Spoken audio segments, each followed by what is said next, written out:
అందరికీ నమస్తే.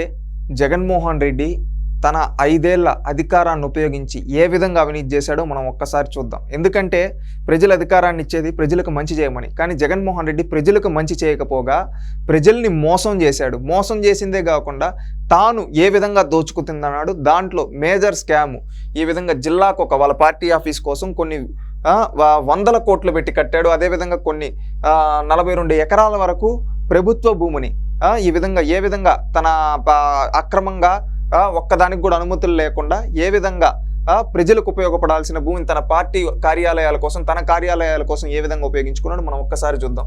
ఇక్కడ చూస్తే ప్రతి ఒక్క జిల్లాలో, ఒక్క జిల్లా అని కాదు, ఆంధ్రప్రదేశ్ రాష్ట్రంలో ఉండే 26 జిల్లాల్లో దాదాపుగా 42 ఎకరాల వరకు 677 కోట్ల రూపాయల విలువ చేసే భూమిని జగన్మోహన్ రెడ్డి కాజేశాడు. దొంగ. ఎందుకంటే గతంలో తాను తండ్రి ముఖ్యమంత్రిగా ఉండేటప్పుడు తన తండ్రి అధికారాన్ని ఉపయోగించుకొని దోచుకు తిన్నాడు ఈ దొంగ.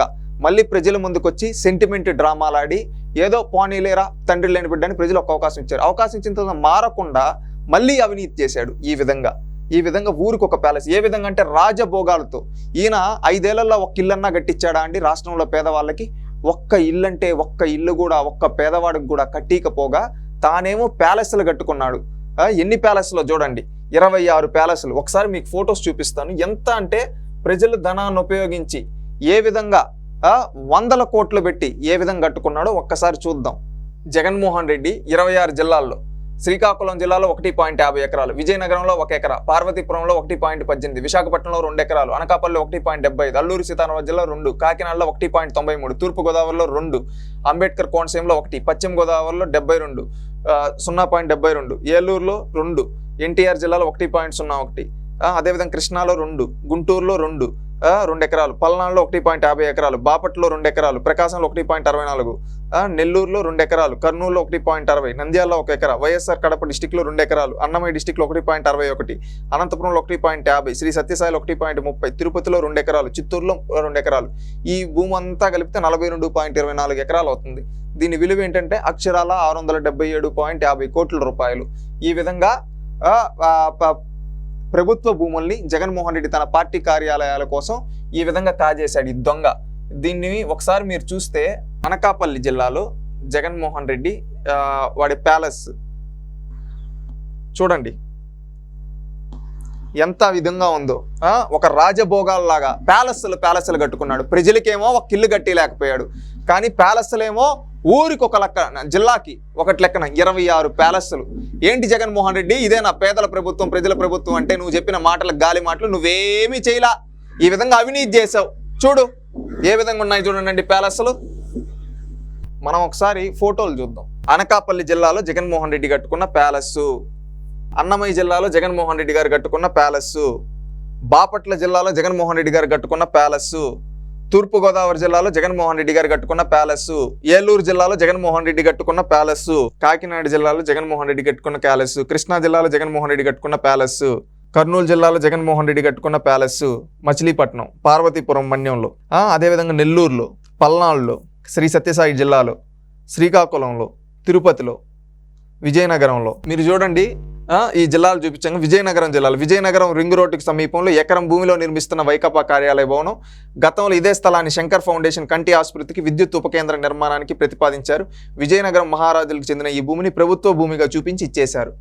ఎంత నీచులో చూడండి. విజయనగరం జిల్లాలో ఒక ఫౌండేషన్కి, కంటాసుపత్రికి, ఎవరికన్నా పేదలు కంటి వైద్యం చేసుకోవడానికి వస్తే ఆ ఫౌండేషన్ ద్వారా సేవలు అందించే వాళ్ళకిస్తే ఆ భూమిని దారి మళ్లించి ఈ వైఎస్ఆర్సీపీ నాయకులు అధికారులపైన ప్రెజర్ చేసి ఈ విధంగా వాళ్ళ పార్టీకి రాయించుకునేశారు. ఇది ఒక ఆక్రమణ.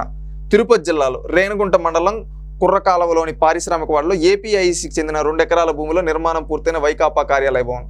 అంటే ఏమన్నా కంపెనీలు పెట్టుకోవడానికి, పరిశ్రమలు పెట్టుకోవడానికి ఏపీఐసి భూములను వాడుకుంటారు. దాన్ని కూడా ఈ వైసీపీ నేతలు వీళ్ళ పార్టీ కార్యాలయం కోసం దోచేశారు. ఇదొకటి.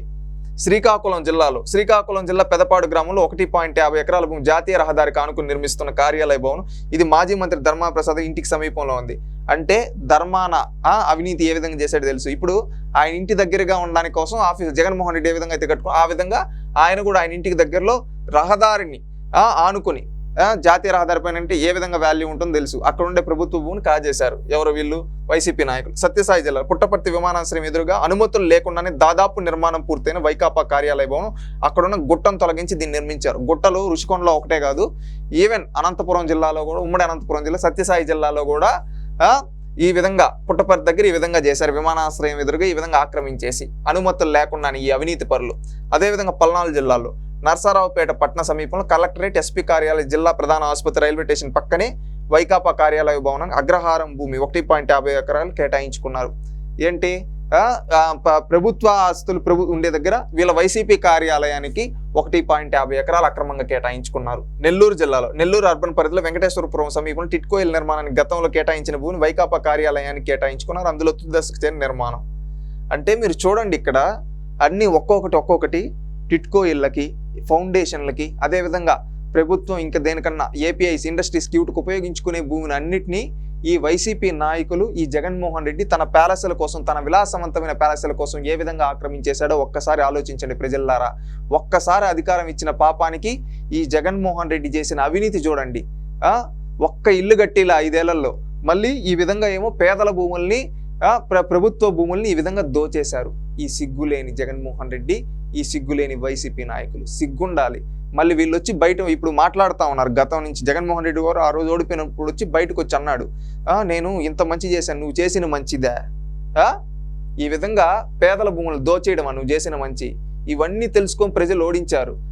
ఇంకా నువ్వు ఎంత అవినీతి చేసావు. ఇప్పుడు ఒక్కొక్కటి వస్తా ఉంటే ఇంత అవినీతి పరుడా, అవినీతి ఇన్ని రకాలుగా చేయగలుగుతారా, ఇన్ని రూపాల్లో చేయగలుగుతారా అని అవినీతికి ప్యాంటు, చొక్కాయి, అదేవిధంగా టోపీ, అద్దాలు ఇవన్నీ పెడితే నీలా ఉంటారు జగన్మోహన్ రెడ్డి. ఎందుకంటే అన్ని రకాలుగా అవినీతి చేసావు. ప్రభుత్వ భూముల్ని ఏందయ్యా, ఫౌండేషన్లకు ఇచ్చిన భూముల్ని, ఏపీఐసిసి భూముల్ని, టిట్కో ఇల్లు, పేదవాళ్ళకి ఇచ్చిన భూములన్నింటినీ దోచి నీ పార్టీ కార్యాలయం కోసం నువ్వు మనిషివా ఇంకేమన్నానా జగన్మోహన్ రెడ్డి? మళ్ళీ ఇంకొకటి, జగన్మోహన్ రెడ్డి గారు, నేను పేదలకు ఇల్లు కట్టించేస్తాను, నువ్వు కట్టించిన ఒక్క ఇల్లు కూడా రాష్ట్రంలో కనబడలేదు 5 ఏళ్లలో, కానీ నువ్వు కట్టుకున్న ప్యాలెస్లు కనబడుతున్నాయి. దీనికి సమాధానం చెప్పు.